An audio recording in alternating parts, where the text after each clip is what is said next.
Kajian Islam. Assalamualaikum warahmatullahi wabarakatuh. Innal hamdalillah nahmaduhu wa nasta'inuhu wa nastaghfiruh wa na'udzu billahi min shururi anfusina wa min sayyiati a'malina. May yahdihillahu fala mudilla lahu wa man yudlil falan tajida lahu waliyan mursyida. Asyhadu an la ilaha illallah wahdahu la syarika lah wa asyhadu anna Muhammadan abduhu la nabiyya ba'dah. Wa laqad qala Allah ta'ala fil Qur'anil 'azim ba'da a'udzu billahi as-sami'il 'alim minasy syaithanir rajim. Bismillahirrahmanirrahim. Wa ma umiru illa liya'budallaha mukhlishina lahud-din hunafa. Amma ba'd, fa in asdaqal hadithi kitaballah wa khairal hadi hadi Muhammad sallallahu alaihi wasallam wa syarrul umuri muhdatsatuha wa kullu muhdatsatin bid'ah wa kullu bid'atin dhalalah wa kullu dhalalatin finnar.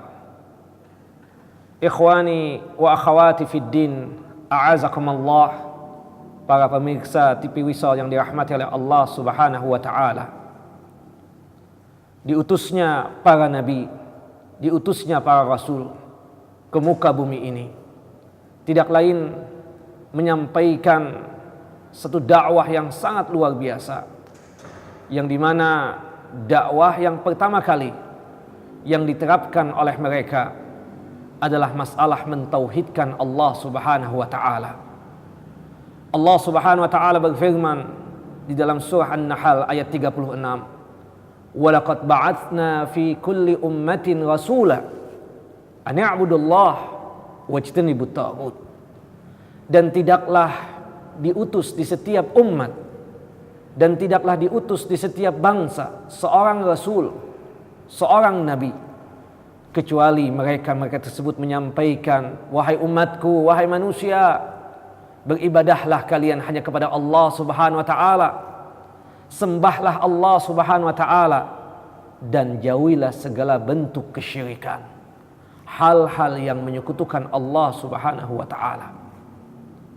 Allah Subhanahu wa taala memerintahkan kita setiap kali kita melakukan kebajikan, ibadah dan amal saleh, hendaknya tertanam dalam lubuk hati kita keikhlasan.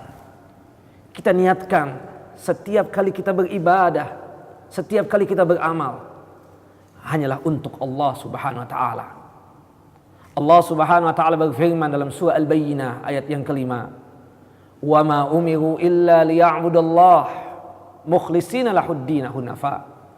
Tidaklah kita ini disuruh, tidaklah manusia ini diperintahkan kecuali beribadah hanya kepada Allah Subhanahu wa taala dengan mengikhlaskan diri, termasuk ibadah salat, zakat, dan ibadah-ibadah yang lainnya.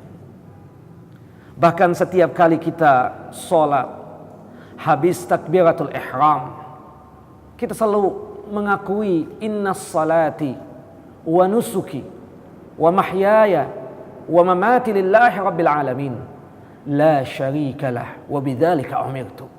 Ya Allah, sesungguhnya salat yang aku laksanakan sekarang ini untukmu ya Allah, lillahi ta'ala. Ya Allah, sesungguhnya semua ibadah yang aku lakukan, entah itu zakat, puasa, haji, atau amalan-amalan yang lainnya, karena Allah Subhanahu wa taala, ikhlas tertanam dalam diri ini. Dan termasuk kita berkehidupan, bermuamalah, belajar, bekerja hanya karena Allah Subhanahu wa taala. Ya Allah, kalau seandainya harus diwafatkan dan dimangkatkan olehmu ya Allah, karenamu juga, seperti inilah kita ini diperintahkan oleh Allah Subhanahu wa taala.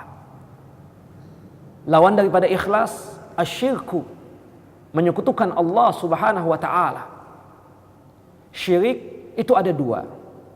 Ada syirkul akbar, syirik besar, dan ada asyirkul asghar, syirik kecil. Syirik besar yang Allah sebutkan dalam Al-Quran, sinonimnya ada 4 kata.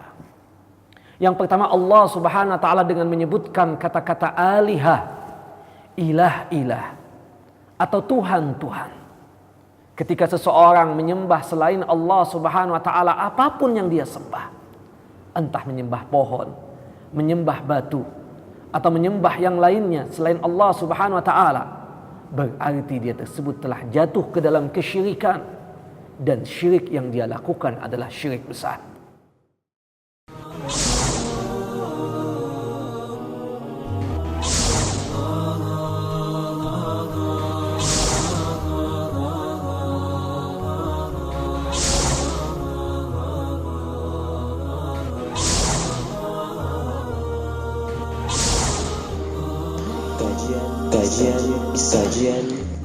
Kajian Islam.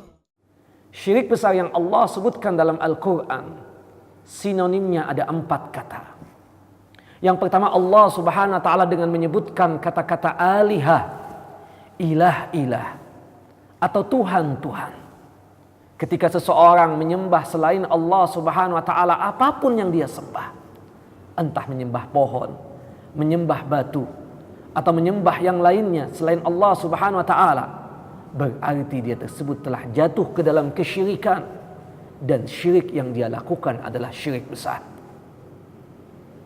Makanya seluruh agama selain Islam tentunya, entah Buddha, Hindu, Konghucu, Katolik, Protestan, Ortodok, mereka tersebut selain kafirin, orang-orang kafir, juga musyrikin, orang-orang yang menyekutukan Allah Subhanahu wa taala, dan syirik yang mereka lakukan tersebut adalah syirik besar.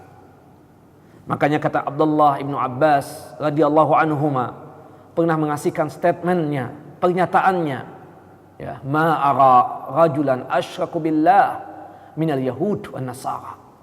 Aku tidak pernah melihat orang paling syiriknya orang kepada Allah Subhanahu wa taala, paling syiriknya manusia kepada Allah Subhanahu wa taala, kecuali kaum Yahudi dan kaum Nasrani. Para sahabatnya bertanya, kok bisa begitu? Kata Abdullah ibnu Abbas, wallahi demi Allah, mereka itu dikatakan musyrikin, orang-orang musyrik karena kaum Yahudi menganggap bahwasannya Nabi Allah Uzair sebagai anak Allah, dan mereka menyembah Uzair tersebut. Dan ini adalah penyekutuan yang sangat-sangat luar biasa kepada Allah Subhanahu wa taala. Kaum Kristian, Nasara menganggap Nabi Allah Isa ibnu Maryam sebagai anak Allah, dan mereka menyembah Isa alaihi salam tersebut. Dan ini adalah penyekutuan yang sangat-sangat luar biasa. Makanya mereka yang selain Islam tersebut, selain mereka tersebut kafirin, orang-orang kafir, juga musyrikin, orang-orang yang menyekutukan Allah Subhanahu wa taala, dan syirik yang mereka lakukan adalah syirik besar. Kemudian sinonim yang kedua yang Allah sebutkan berkaitan dengan masalah syirik besar ini, dengan menyebutkan kata-kata al-arbab, Rob. Kalau kita artikan secara Indonesia, maksudnya Tuhan-Tuhan. Tetapi maksud dari kata-kata Rob tersebut adalah berkaitan dengan perbuatan dan sifat Allah Subhanahu wa taala. Ingat, ikhwanu fiddin azakumullah, pemirsa Wisal yang dirahmati oleh Allah Subhanahu wa taala, Allah Subhanahu wa taala menyatakan dalam surah Al-Ikhlasnya, "Qul huwallahu ahad," katakanlah wahai Muhammad, Allah Subhanahu wa taala itu esa, tunggal. Keesaan Allah Subhanahu wa taala itu ada pada 3 hal. Pertama, esa dalam masalah zatnya. Yang kedua, esa dalam masalah sifat-sifatnya. Dan yang ketiga adalah esa dalam masalah perbuatannya. Artinya apa? Tidak ada di antara makhluk ini yang mampu untuk menyaingi sifat Allah, yang mampu untuk berbuat sebagaimana Allah Subhanahu wa taala berbuat. Ketika ada di antara manusia ini berkeyakinan ada orang yang mampu berbuat sebagaimana Allah Subhanahu wa taala berbuat, atau meyakini bahwasannya ada di antara manusia ini yang memiliki sifat sebagaimana sifat Allah Subhanahu wa taala, berarti dia tersebut telah jatuh ke dalam kesyirikan, dan syirik yang dia lakukan adalah syirik besar.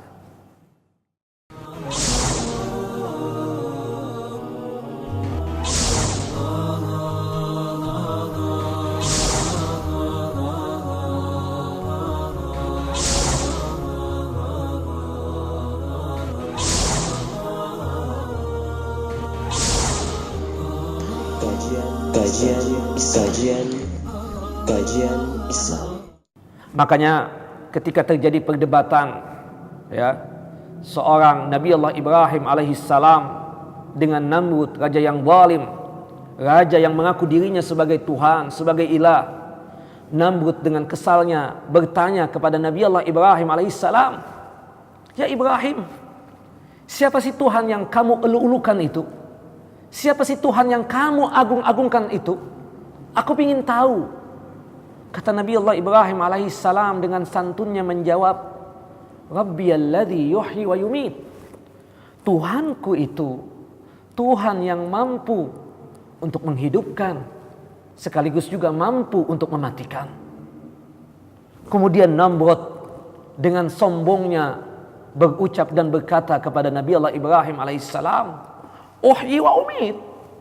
Kalau begitu saja ya Ibrahim, aku pun juga mampu untuk menghidupkan sekaligus juga mampu untuk mematikan. Apa yang dilakukan oleh Namrud? Namrud memanggil dua orang pengawalnya, yang satu dibunuh, dihabisin, yang satu diampuni oleh dia, dimaafkan oleh dia. Dia menganggap bahwasanya itu dia menghidupkan dia tersebut. Kata Namrud dengan sombongnya kepada Nabi Allah Ibrahim alaihissalam, "Lihat, yang satu ini aku bunuh, berarti aku mematikan dia. Yang satu aku ampuni, berarti aku menghidupkan dia. Yang satu lihat Ibrahim aku bunuh, ya, berarti aku tersebut mematikan dia. Yang satu aku ampuni, berarti aku tersebut ya menghidupkan dia." Bukan itu yang dimaksud dengan menghidupkan. Bukan itu yang dimaksud dengan mematikan. Tapi Nabi Allah Ibrahim alaihissalam tidaklah menjidal, tidaklah mendebat seseorang yang akal sehatnya sudah tidak jalan, yang akal sehatnya tersebut sudah tidak berfungsi. Tapi Nabi Allah Ibrahim alaihissalam mengambil contoh perbuatan Allah subhanahu wa ta'ala yang lain. Kata Nabi Allah Ibrahim alaihissalam, "Fa inna Allaha ya'ti bisyamsi minal masyriq fa'ti biha minal maghrib." Wahai Namrud, Tuhanku yang bernama Allah subhanahu wa ta'ala adalah Tuhan yang mampu untuk menerbitkan matahari dari arah timur. Cobalah engkau terbitkan dari arah barat. Fabuhitalladzi kafar. Tercengang Namrud, tidak mampu untuk menjawab pertanyaan Nabi Allah Ibrahim alaihissalam. Karena siapapun tahu yang menerbitkan matahari dari arah timur hanyalah Allah subhanahu wa ta'ala. Yang menenggelamkannya dari arah barat hanya Allah subhanahu wa ta'ala. Yang mengatur alam semesta ini hanyalah Allah subhanahu wa ta'ala. Termasuk yang mengatur kita ini hanyalah Allah subhanahu wa ta'ala. Tapi kalau seandainya ada di antara manusia berkeyakinan bahwasannya ada manusia yang lain yang mampu untuk berbuat sebagaimana perbuatan Allah, yang memiliki sifat sebagaimana sifat Allah subhanahu wa ta'ala, berarti dia tersebut telah jatuh ke dalam kesyirikan. Dan syirik yang dia lakukan adalah syirik besar. Itu yang kedua. Kemudian syirik besar yang ketiga yang Allah sebutkan dalam Al-Quran dengan mengistilahkan tawaghit, tagut. Imam Malik rahimahullah ketika menafsirkan kata tagut ini, maksudnya kata beliau, kullu ma'ubida min dunillahi fahuwa tagut. Segala sembahan selain Allah subhanahu wa ta'ala, apapun yang dia sembah, berarti dia tersebut ya kan tagut. Seseorang boleh saja memakai cincin, ya, baik laki-laki ataupun wanita. Tapi khusus untuk laki-laki tidak boleh pakai emas, karena emas ini adalah pakaiannya wanita, bukan pakaiannya laki-laki. Dan laki-laki diharamkan untuk pakai emas. Tapi ketika berkaitan dengan masalah yang lainnya, ya, memakai cincin tembaga, perak, atau yang lainnya dibolehkan. Ketika tujuannya cuma sekedar untuk berhias, tidak menjadi problem, tidak menjadi masalah. Tetapi ketika seseorang memakai cincin, baik dia laki-laki ataupun wanita, dia berkeyakinan bahwasanya cincin ini mampu untuk mendatangkan manfaat buat dia dan mampu untuk mencegah hal-hal yang mencelakakan dia, berarti dia tersebut telah jatuh ke dalam kenistaan, menjadikan cincin tersebut sebagai togutnya dia, sebagai sembahannya dia. Dan ini adalah syirik besar.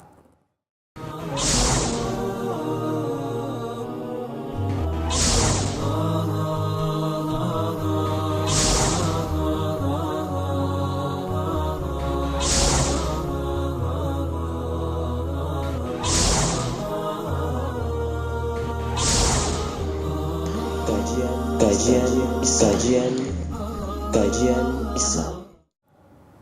Ziarah ke kuburan boleh, dengan catatan ketika dia ziarah ke kuburan tersebut untuk tujuan mengingat mati dan mengingat akhirat.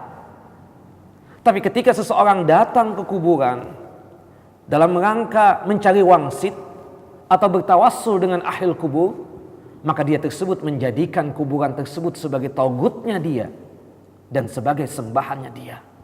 Dan ini adalah kesyirikan yang sangat luar biasa. Seseorang boleh saja mengoleksi benda-benda dikarenakan kesukaan dia dan kecintaan dia.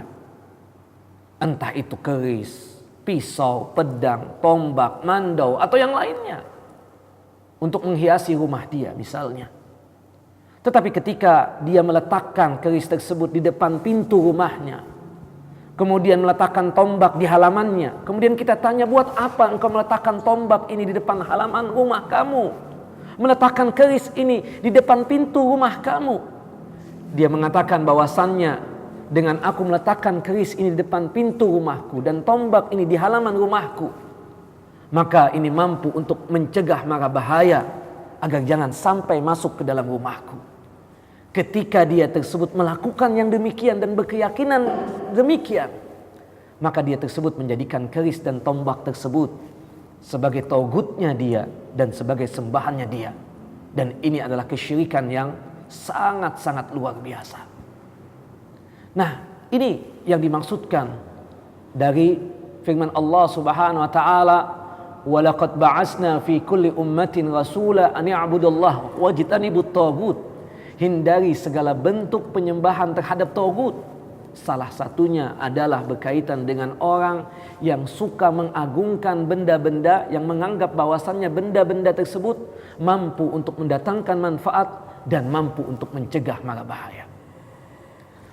Kemudian kata syirik besar yang keempat yang Allah sebutkan dalam Al-Quran, Allah mengistilahkannya dengan istilah al-andad, nit-nit, tandingan-tandingan. Dalam Al-Quran, dalam surah Al-Baqarah, surah yang kedua, ayat 22, Allah Subhanahu wa ta'ala berfirman, Ya ayyuhalladzina amanu, Allah Subhanahu wa ta'ala berfirman, Fala taj'alu lillahi andadaw wa antum ta'lamun. Wahai kalian, janganlah kalian tersebut menjadikan aku tandingan dengan makhlukku. Allah disandingkan dengan manusia, Allah disandingkan dengan makhluknya. Padahal kalian tahu bahwasannya itu adalah perbuatan syirik, dan syirik yang kalian lakukan adalah syirik besar.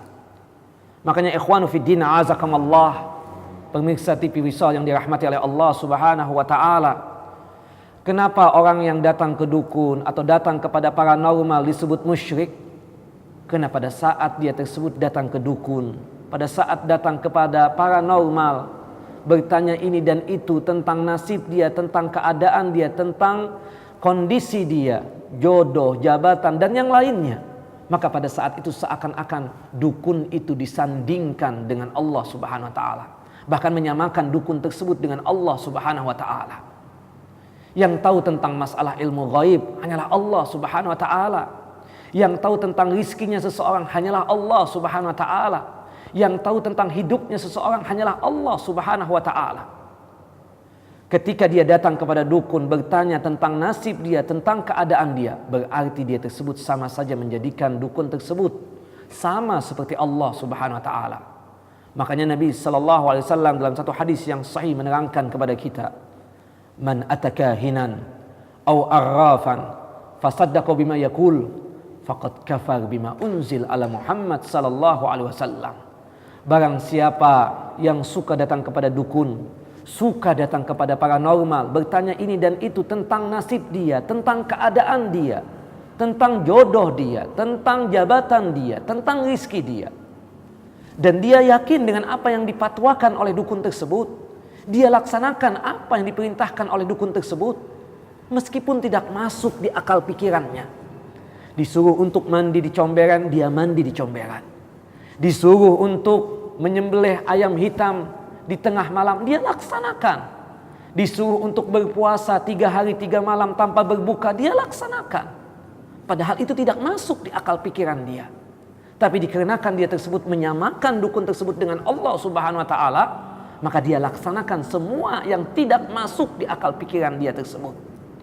Ketika dia tersebut yakin dengan apa yang diucapkan oleh dukun, dan ketika dia tersebut melaksanakan apa yang menjadi perintah dukun tersebut, berarti dia tersebut kufur terhadap apa-apa yang telah diturunkan kepada Nabi Muhammad sallallahu alaihi wasallam.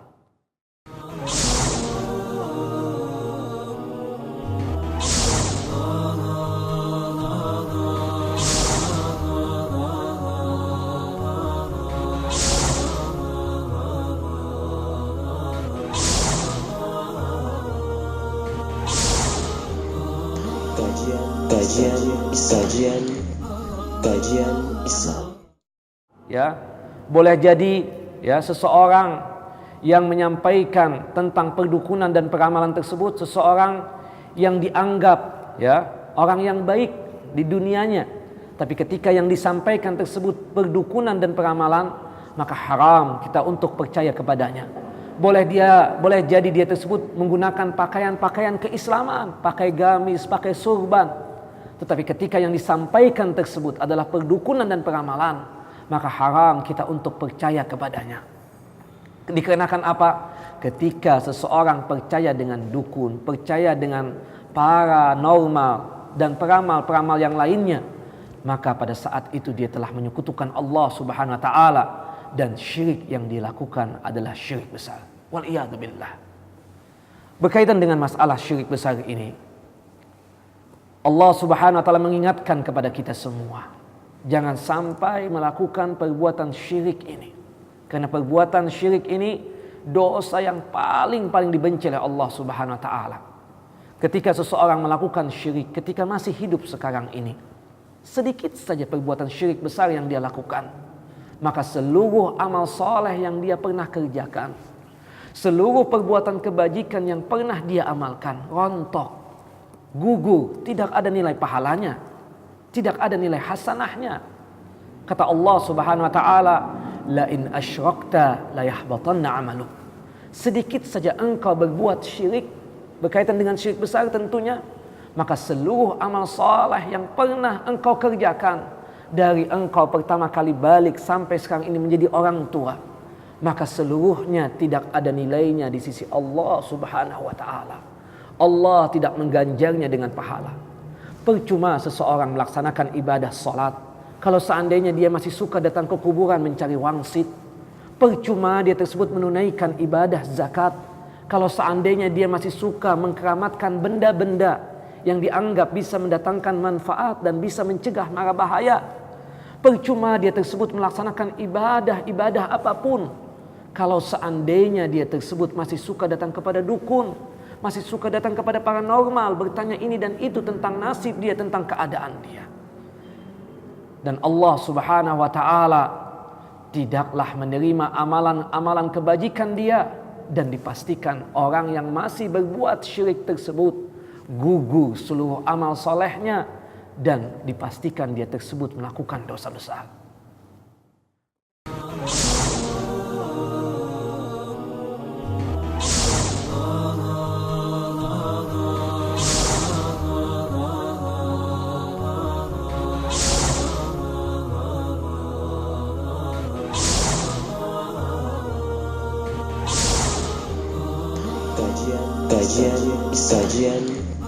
Kajian Islam. Ketika dia tersebut meninggal dunia dan belum sempat untuk melakukan taubatan nasuha, meninggal dunia belum sempat untuk bertaubat dari sukanya dia datang ke dukun. Ketika dia meninggal dunia belum sempat untuk bertaubat dari sukanya dia datang ke kuburan mencari wangsit. Ketika meninggal dunia belum sempat untuk bertaubat dari sukanya dia mengkeramatkan benda-benda yang dia anggap, yang dia yakini mampu untuk mendatangkan manfaat buat dia dan mampu untuk mencegah mara bahaya. Maka dipastikan oleh Allah Subhanahu wa taala tempatnya adalah siksa api neraka. Di dalam Al-Qur'an, dalam surah An-Nisa, surah yang keempat, 2 kali Allah Subhanahu wa taala menyebutkan hal ini, mengingatkan kepada kita bagaimana ancaman dosa syirik ini. Kata Allah Subhanahu wa taala dalam surah An-Nisa ayat 48 dan juga ayat 116, "Innallaha la yaghfiru ay yushraka bihi wa yaghfiru ma duna dzalika liman yasha." Sesungguhnya Allah Subhanahu wa taala tidaklah mengampuni dosa syirik. Kapan? Ketika seseorang meninggal dunia membawa dosa kesyirikan tersebut. Tapi kalau seandainya hidup sekarang ini dia tahu dia telah melakukan perbuatan dosa syirik, kemudian dia bertaubat taubatan nasuha, insya Allah Allah Subhanahu wa taala mengampuni dosa syirik tersebut. Karena kata Nabi SAW, "Innallaha yaqbal taubatal abdi ma lam yugargir." Sesungguhnya Allah Subhanahu wa taala selalu dan selalu menerima taubatnya seorang hamba selama ruh masih di kandung badan, selama masih hidup, selama ruh tersebut belum sampai ke tenggorokan. Allah menerima taubatnya seorang hamba, termasuk dosa syirik sekalipun. Tapi kalau seandainya meninggal dunia belum sempat untuk bertaubat dari yang namanya syirik, bil khususnya syirik besar, maka dipastikan tempatnya adalah siksa api neraka. Wal'iyadzubillah. Kita berlindung kepada Allah Subhanahu wa taala dari perbuatan dosa syirik ini. Kemudian syirik yang kedua yaitu asyirkul asghar, syirik yang kecil. Syirik kecil inilah yang paling ditakutkan oleh Nabi SAW terjadi kepada umat ini. Kata Rasulullah SAW, "Akhwafu ma akhafu alaikum asyirkul asghar." Yang paling aku takutkan terjadi atas kalian, wahai umatku, adalah syirik kecil ini. Subhanallah, kenapa ya Rasulullah? Syirik besar jelas. Menyembah kuburan itu syirik besar. Menyembah selain Allah itu syirik besar. Menyembah batu, menyembah pohon itu syirik besar. Ya, mengkeramatkan benda-benda yang dianggap mampu untuk mendatangkan manfaat buat dia dan mampu untuk mencegah mara bahaya itu syirik besar. Paham, mengerti umatku. Tapi yang aku takutkan terjadi kepada kalian ini adalah asyirkul asghar, syirik kecil. Para sahabat pun bertanya, "Ya Rasulullah, wa ma syirkul asghar?" Apa sih yang dimaksud dengan syirik kecil tersebut? Faqala Nabi sallallahu alaihi wasallam, "Ar-riya." Di antara syirik kecil tersebut, kata Nabi SAW, seseorang beramal, beribadah, tujuannya bukan untuk Allah Subhanahu wa taala, tapi tujuannya tersebut adalah manusia. Dia melakukan sholat, dia menunaikan zakat, berpuasa, melaksanakan ibadah haji, tujuannya bukan lillahi ta'ala, bukan untuk Allah, tapi tujuannya adalah manusia, agar manusia tersebut memuji dia dan mengagungkan dia. Makanya Allah Subhanahu wa taala menyindir orang yang melaksanakan ibadah salat tapi riya. Tujuan dia melaksanakan ibadah untuk pamer, sekedar show off saja. Kata Allah dalam surah Al-Maun ayat yang keempat, "Fawailul lil musallin." Celakalah orang yang salat akibat salat yang mereka laksanakan sendiri. Kok bisa begitu? Padahal ibadah salat ibadah yang paling mulia di sisi Allah Subhanahu wa taala. Padahal ibadah salat adalah ibadah yang paling agung di sisi Allah Subhanahu wa taala. Tapi kebanyakan di antara manusia-manusia tersebut celaka akibat salat yang mereka laksanakan sendiri. Kenapa sebabnya? Allah tegaskan dalam surah Al-Maun ayat yang ke-6, yuraun. Salat yang mereka lakukan tersebut tujuannya bukan untuk Allah, bukan lillahi ta'ala, bukan ikhlas. Tapi tujuan dia tersebut melakukan ibadah salat tersebut sekedar untuk pamer, sekedar untuk menunjukkan kepada manusia, sekedar ria agar manusia tersebut memuji dia dan mengagungkan dia.